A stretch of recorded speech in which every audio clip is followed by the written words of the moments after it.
Meet the Hong Kong lawmaker who invited Coinbase to town. Legislative Council member Johnny Ng is courting crypto exchanges to get licensed in the city as the U.S.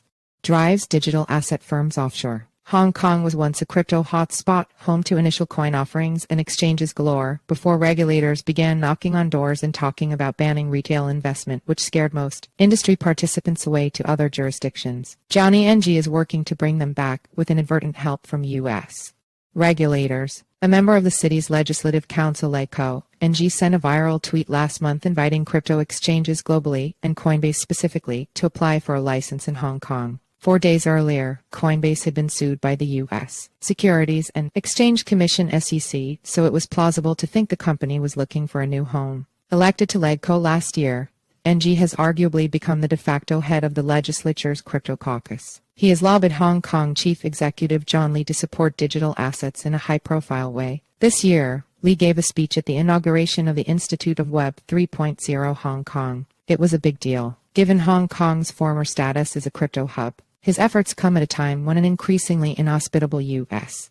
government is driving digital asset firms offshore while other jurisdictions jockey to become crypto hubs. On the city's Web3 push, Ng said, "I wouldn't say it's just me, but I am a part of it. I recently met Ng for lunch in the Admiralty district of Hong Kong. We went to what he called his canteen, an upscale dim sum place with a view of the harbor. The shrimp dumplings came each in its own little basket with gold brushed onto their skin. The staff knew his favorite table, slightly secluded from the rest, and addressed him as Legislator Ng. Ng said he first heard about Bitcoin around 2011 when he was working on facial recognition technology. A friend asked if he wanted to start mining. Ng said he wasn't convinced then. 6 years later, when BTC was trading at a couple $1,000s, he read the Bitcoin white paper and became interested. He started to look into why it was valued, attended local meetups, and found true believers. Now he's one too. Since becoming part of LegCo last year, he's been promoting Web3. Being a member of Hong Kong's LegCo isn't a full-time job, so Ng also co-founded an accelerator for Web3 startups called G-Rocket. He claimed there's no conflict of interest because he declared his stake on a public registry and has recused himself from voting on Web3-related bills. Exchanges have to get licenses under Hong Kong's new regulations to provide virtual asset trading services, and they will be operating under defined and strict parameters. For prospects like Coinbase, this is potentially appealing because they now have a clear route to operate under regulation. While a great deal has been made about allowing retail investors access to virtual assets, the coins Hong Kong residents will be able to access will be limited to those with large market capitalization that meet other criteria,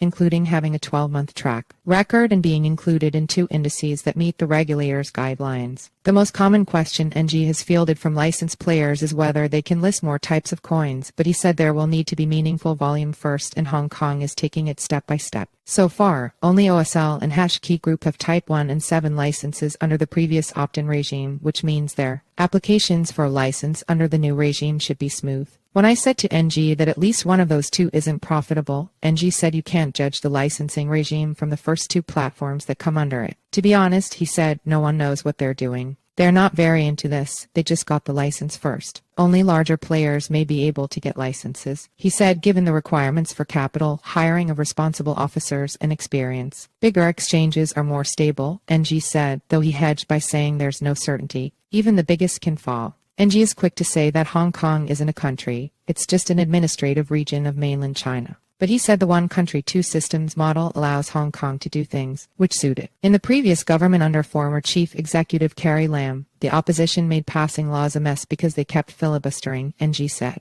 The opposition Democratic Party members resigned en masse after members were disqualified for supporting Hong Kong independence and refusing to recognize Beijing's sovereignty over the city. If you slow down government, he said, it doesn't work. There is still the question of whether Hong Kong will fall in line with Beijing's stance on crypto. Ng said Beijing was never against the tech, just the hype, which lured retail investors into bad investments. China has 1.4 billion people with different levels of education, he said. Ng is part of a consultative body, the Chinese People's Political Consultative Conference, which plays an advisory role to the mainland Chinese government. Wearing that hat, Ng submitted proposals to the Chinese government on blockchain in 2018 and Web3 earlier this year. He said he hasn't received a response to either. One reason Ng gave for advocating on behalf of Web3 is the technology's potential to increase social mobility for young people. Being born in the 80s makes you a crypto elder, he said. The grandson of a migrant from Zhongshan in China, NG said he grew up poor, born on the Kowloon Peninsula. It's a long-held joke in the city that the richest don't leave Hong Kong Island, across the harbor from Kowloon. Looking back on his youth, he said the same families who were rich then in Hong Kong remain the richest now. Traditionally successful entrepreneurs may not be interested in this industry, he said. Even if they are, they might not know how to play it. I asked NG whether he's going to tweet an invite to Binance, the largest crypto exchange globally, which like Coinbase has been targeted by the US. Second, unlike Coinbase, which is unequivocally a US company, Binance has at times been cagey about where it's headquartered, and SEC charges against the exchange go beyond allegedly listing unregistered securities. Binance is also accused of allowing commingling of funds, inflation of trading volume, and actively skirting regulation. Binance, NG said with a laugh. Yes, I didn't mention that name. He explained that he invited Coinbase because it's publicly listed unlike closely held Binance. If Coinbase were to come, it'd show Hong Kong policy is competitive. No more named invitations are forthcoming, NG said. Everyone is welcome.